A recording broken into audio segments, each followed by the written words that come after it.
Stradun je najveća i najpoznatija dubrovačka ulica, te omiljeno šetalište i okupljalište stanovnika i posjetitelja grada. Nalazi se na mjestu kanala koji je prije nasipanja razdvajao otočić Laus i kopno. Od tada razdvaja sjevernu i južnu stranu grada. Ulica je sa obje strane omeđena manjim trgovima, te dvama glavnim ulazima u staru gradsku jezgru, vratima od pila i vratima od ploča. Naziva se još i placa, od pojma platea, koji se sa grčkog i latinskog prevodi kao ulica. Ime Stradun dolazi od Mlečana, koji su je podrugljivo zvali Stradone, uličetina.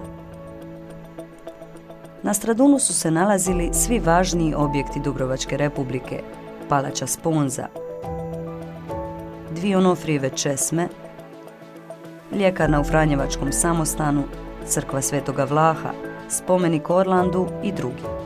U kućama uz Stradun su se rodili, živjeli i umrli brojni slavni Dubrovčani. Kućama koje se nalaze na samom Stradunu striktno su određena pravila gradnje, izgleda i uređenja i zato svako pročelje izgleda isto. Danas se u njima nalaze brojne suvenirnice koje prodaju uspomene posjetiteljima grada. Kafići koji se izmjenjuju sa trgovinama za primjerenu cijenu nude nezamjenjiv doživljaj uživanja u kavi na slavnom Stradunu.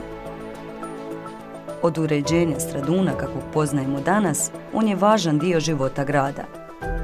Na njemu se održavaju proslave, događanja i manifestacije tokom cijele godine, a kao gradska žila kucavica djeluje i danju i noću, neovisno o vremenu i dobu dana.